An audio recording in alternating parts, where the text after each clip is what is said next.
My name doesn't matter. What matters is what happened to me on that night, because the memory still follows me like a shadow I can't escape. Today, I want to share with you a real horror story from my own life, something that changed me forever, something I can never forget, no matter how much I try. It was 3 years ago, when I had just moved to a small town for work. I didn't know anyone there, and to be honest, I liked the quiet at first.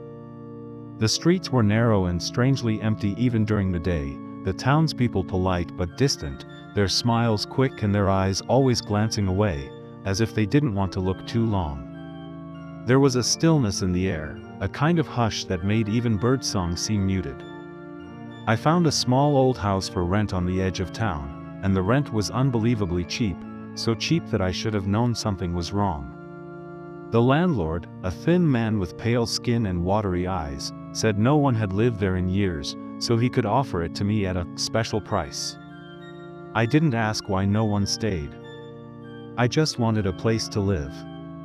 The first night, I noticed the house made strange noises. At first I told myself it was just an old building settling, but the creaks and groans didn't sound like wood, they sounded like footsteps, and the strange thing was, they came from above, but the house had only one floor. On the second night, I heard something else. I was lying in bed, scrolling through my phone, when I heard a whisper. Faint at first, almost like someone calling my name from the hallway. I froze, straining to listen. Then I heard it again, clearer this time, a long, drawn-out whisper, "Come here." My stomach tightened. The hallway was dark, colder than the rest of the house. I turned on the light, but saw nothing. The air smelled faintly of damp earth, like soil after rain. I tried to sleep, telling myself it was my imagination. The next morning, I mentioned it to my neighbor, an elderly woman named Mrs. Palmer. She hesitated before saying, "People say it's haunted. But you shouldn't listen to gossip." She smiled, but her eyes were serious. That night, the whisper came again, but this time it wasn't from the hallway. It was right beside my ear. I jumped out of bed, my heart pounding, and shined my phone's flashlight around the room. No one. But the closet door was slightly open, even though I had closed it earlier. I shut it quickly, locked it, and turned toward my bed, and that's when I saw something in the mirror. A figure. Standing in the corner of the room. My blood went cold. I spun around, but the corner was empty. When I looked back at the mirror, it showed only me. I didn't sleep at all that night. Over the next few days, the whispering became more frequent. It didn't always call me, sometimes it just murmured things I couldn't fully understand, like a language I didn't know. Other times, it whispered things about me, private things I had never told anyone. One night, I was in the living room when the whispering suddenly stopped. The silence was heavy, pressing against my ears. Then I heard slow, deliberate footsteps coming from the kitchen. I called out, "Who's there?" No answer. The footsteps stopped just behind the wall. When I peeked around the corner, there was nothing. But on the floor was a wet trail, like muddy footprints, only they weren't shaped like feet. They looked like long, clawed hands dragging along the ground. I decided I would leave the next morning and stay at a motel until I found another place. But before I could pack, there was a knock at the door. 3 slow knocks. I opened it to find no one there, only a small, dirty piece of paper lying on the porch. In jagged handwriting, it said, "You can't leave." I felt a wave of nausea. I locked the door, double-checked the windows, and tried to convince myself it was a sick prank. At midnight, I woke to find my bedroom door wide open. I never sleep with it open. From the hallway came the sound of breathing, heavy, uneven, almost wet. I didn't move. My eyes were fixed on the dark doorway. Slowly, a shadow began to form there, taller than the frame, its head bent at an unnatural angle.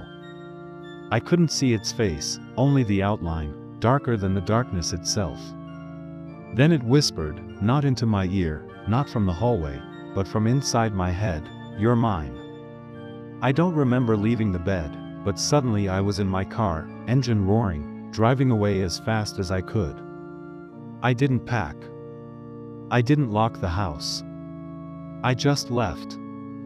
The next day, I went back with a police officer to collect my belongings. But when we opened the door, the house was completely empty. No furniture, no clothes, no carpets, as if no one had lived there for years. The officer said he'd been inside that house a week earlier and it had been fully furnished. I never went back. I don't even drive near that town anymore. But sometimes, late at night, when the world is quiet and I'm lying in bed, I hear it again. That same whisper. Calling me. And I know, one day, I might answer. This is my story. Believe it or don't. But if you ever hear a whisper in the dark, for God's sake, don't follow it. My life has had its share of strange moments, but nothing, absolutely nothing, compares to the night I'm about to tell you about. This is a real horror story from my own life, something that still makes my hands shake when I talk about it. I had just finished college and was desperate to find a cheap place to live while I worked my first job. That's how I ended up renting a room in a house at the very end of Blackwood Lane. The name alone should have been a warning. The road was narrow, cracked, and lined with dead trees that clawed at the sky like blackened fingers. The house itself was huge, but in bad condition, with peeling paint and broken shutters. The landlord, a man named Harris, was polite but strangely eager to rent the room to me. Just one rule, he said, his eyes flicking toward the far end of the hallway. Never open the door at the top of the stairs after midnight. I thought it was some quirky old superstition, so I agreed without asking questions. The first week passed quietly enough, though I noticed odd things, cold spots in certain corners, the faint sound of tapping coming from the walls, and a smell of iron, like rust, that would drift through the air for no reason.